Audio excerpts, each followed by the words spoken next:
Semaine 3, jour 5. Bonjour et bienvenue à Dieu au quotidien, notre série d'études méditatives sur la deuxième lettre de Pierre. Aujourd'hui, nous poursuivons notre réflexion sur le chapitre 3. Nous en sommes au 5e et dernier jour de notre survol de ce chapitre et étudierons ensemble les versets 15 à 18. Comme nous l'avons vu hier, il est compréhensible que le peuple de Dieu aspire à vivre le jour du Seigneur. Les croyants sauvés désirent voir le nouveau ciel et la nouvelle terre. Cela est particulièrement vrai en ces temps de souffrance. Et c'est précisément ce à quoi nous devrions aspirer. Contrairement aux faux docteurs, cependant, les chrétiens ne doivent pas interpréter le retard apparent du retour de Christ comme la preuve que Dieu est indifférent, infidèle, ou qu'il a manqué à sa promesse. Bien au contraire, comme il l'a déjà dit, Pierre écrit à nouveau que ce soi-disant retard est uniquement motivé par la patience de Dieu. Écoutons ce qu'il dit au versets 15 et 16. « Considérez bien que la patience de notre Seigneur est votre salut. Notre bien-aimé frère Paul vous l'a aussi écrit conformément à la sagesse qui lui a été donnée. C'est ce qu'il fait dans toutes les lettres où il parle de ces choses. Il s'y trouve certes des points difficiles à comprendre, et les personnes ignorantes et mal affermies en tordent le sens, comme elles le font des autres écritures, pour leur propre ruine. Ce que nous sommes tentés de considérer comme une attente excessive de Dieu est en réalité l'expression de son désir d'apporter le salut au plus grand nombre. Pierre n'hésite pas à le redire. Le temps de Dieu est guidé par l'amour, non par l'indifférence. Dieu attend patiemment que les hommes viennent à Christ. Il leur laisse le temps de venir à lui. Il est patient.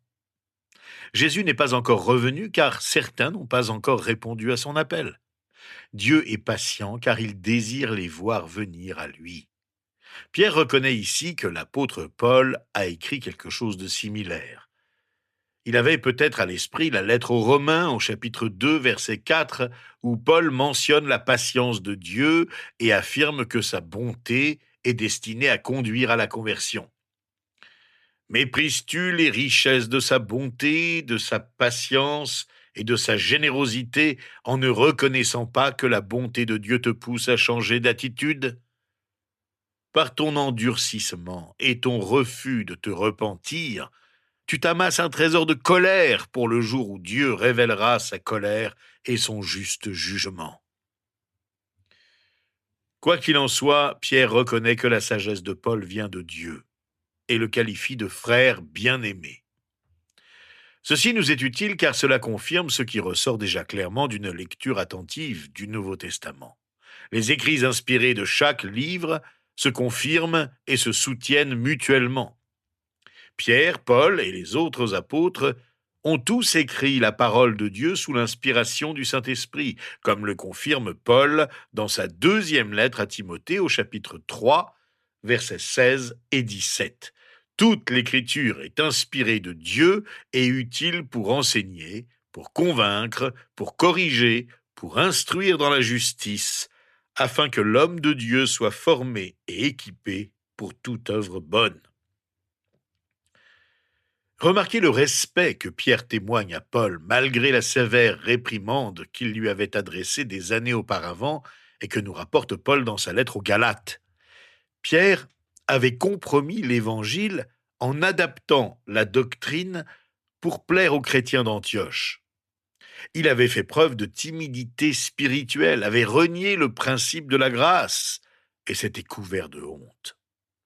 Aussi, Paul a-t-il confronté publiquement et personnellement ce chef expérimenté sans agir dans son dos. Pierre était un des chefs des apôtres et leur porte-parole. Il a manifestement sous-estimé Paul. Il n'avait pas correctement évalué la profondeur spirituelle de celui qui était autrefois Saul de Tarse. Paul était prêt à défendre la vérité, même au risque de perdre son amitié. Pierre était respecté par beaucoup dans le monde chrétien. Et pourtant, Paul le traitait d'hypocrite. Néanmoins, malgré sa réprimande, Pierre pouvait l'appeler bien-aimé, ce qui en dit long sur sa profondeur spirituelle. Environ 14 ans après la réprimande de Paul à Antioche, Pierre a écrit sa deuxième lettre. Il appelle Paul notre frère bien-aimé. En seriez-vous capable? Si quelqu'un vous critiquait publiquement, pourriez-vous dire « j'aime cette personne ». On peut beaucoup apprendre sur la valeur d'un homme à la façon dont il traite ses collègues. Pierre appelle Paul notre frère bien-aimé Paul. On imagine son humiliation lorsque Paul l'a traité d'hypocrite. Pourtant, il a eu le courage de reconnaître humblement son erreur et de ne pas en vouloir à Paul. Au contraire, soucieux de sa réputation, il a accepté le reproche et n'a pas cherché à se justifier. Vers la fin de sa vie, Pierre parle chaleureusement de son frère Paul et affirme son autorité à parler au nom de Dieu en tant qu'apôtre à part entière.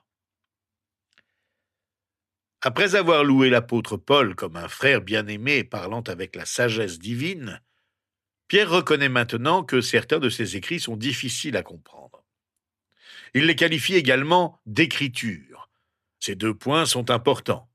Premièrement, cela révèle qu'au moins certaines lettres de Paul étaient déjà considérées comme la parole de Dieu déjà à l'époque de Pierre. Pierre reconnaissait que Paul parlait avec autorité et au nom du Seigneur. Cela confirme que les auteurs du Nouveau Testament et les apôtres n'étaient pas en compétition. Ils comprenaient qu'ils œuvraient ensemble à transmettre la parole de Dieu à son peuple. Deuxièmement, cependant, certains écrits de Paul étaient difficiles à comprendre. Nous l'avons certainement constaté également avec les lettres de Pierre. La meilleure façon de comprendre certains passages bibliques n'est pas toujours claire, ni évidente. Malheureusement, selon Pierre, certains voient dans les passages difficiles une occasion de déformer la vérité de la parole de Dieu. Par ignorance ou par instabilité, certains déforment le sens d'un passage difficile pour tenter de faire dire aux Écritures ce qu'elles ne disent pas. Or, Dieu prend sa parole au sérieux, et il tient pour responsables ceux qui en déforment le sens. Pierre avertit que la destruction attend ceux qui agissent ainsi. Cela nous place face à un dilemme. Comment aborder les passages difficiles à comprendre? Pierre ne répond pas directement à cette question. Cependant, il est sous-entendu que nous ne devons pas utiliser un passage obscur ou difficile pour contredire l'enseignement clair d'autres passages des Écritures. Des chrétiens raisonnables et honnêtes peuvent avoir des divergences d'opinion importantes sur la signification de certains passages bibliques. En définitive, nous devons tous aborder la parole de Dieu avec humilité, respect, honnêteté et une saine crainte de nous tromper, même lorsqu'elle est difficile à comprendre. Pierre conclut sa lettre par 2 versets qui offrent un résumé clair et concis de sa lettre. Une fois encore, il appelle ses lecteurs « bien-aimés ». Il leur a écrit car il se soucie profondément d'eux. Pierre reconnaît que ses lecteurs connaissent déjà les vérités fondamentales qu'il leur a transmises. Il écrit maintenant que cette connaissance les rend personnellement responsables de ne pas se laisser tromper. Les prétendus enseignants sont des hommes sans foi ni loi. Ils se sont rebellés contre l'autorité de Dieu et cherchent à éloigner les autres du Père. Les chrétiens doivent donc prendre conscience de leur responsabilité de vérifier constamment le contenu des enseignements des responsables de leur Église.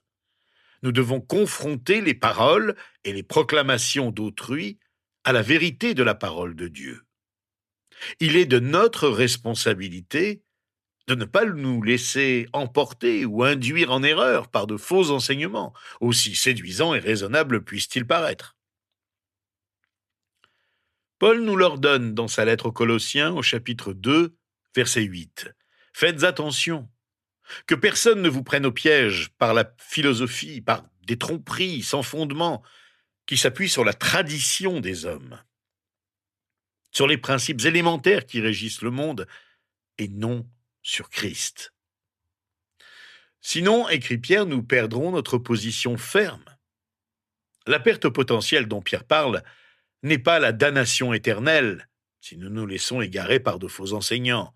Pierre a déjà écrit dans sa première lettre que la place du chrétien dans l'éternité est protégée par la puissance de Dieu et ne peut être perdu. Certains suggèrent que cet avertissement s'adresse à ceux qui se considèrent comme chrétiens, mais n'ont jamais véritablement mis leur confiance en Christ. L'interprétation la plus plausible, nous semble-t-il, est que Pierre fait référence à la confiance et à la stabilité que procure une vie dans la vérité.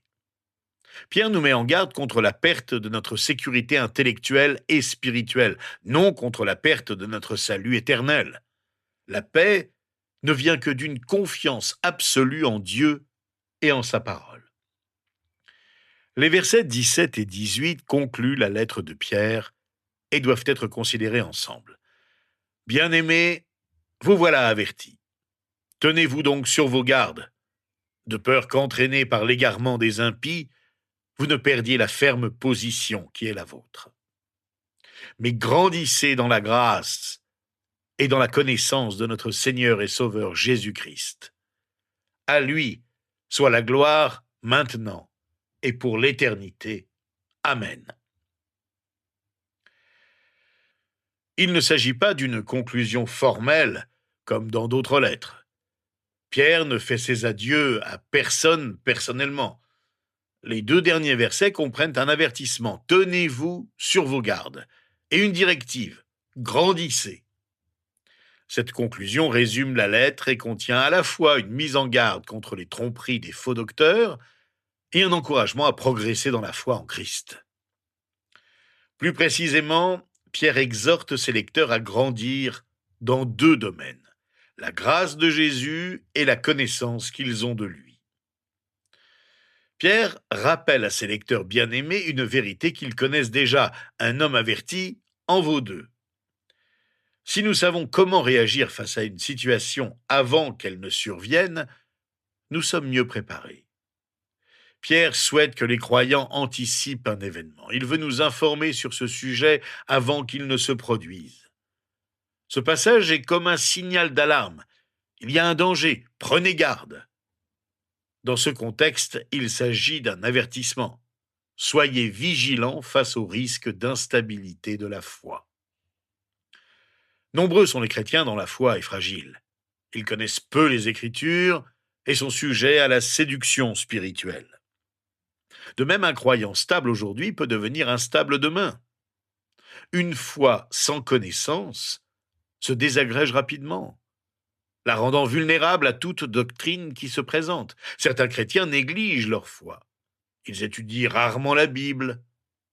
Face à une crise, ils deviennent des proies faciles pour les faux enseignements et les déformations du christianisme. Ils ne fixent leur âme à rien.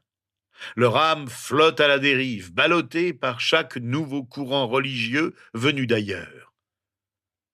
Le seul moyen de trouver la stabilité spirituelle est de connaître la parole de Dieu. Nous devons veiller sur une foi chancelante et prévenir l'érosion de nos convictions. Certains tenteront de saper notre foi. Au XXIe siècle, les chrétiens ignorent souvent la doctrine et se trouvent impuissants face aux forces qui s'opposent à eux. Ignorez-vous les avertissements de la parole ? Vous dirigez-vous vers la destruction spirituelle ? Les sectes aiment exploiter les chrétiens malheureux et insatisfaits qui n'ont jamais étudié la Bible de manière approfondie. Ces personnes sont toujours impressionnées par la foule. Elles ne pensent pas par elles-mêmes et ne fondent pas leurs réflexions sur un enseignement biblique solide.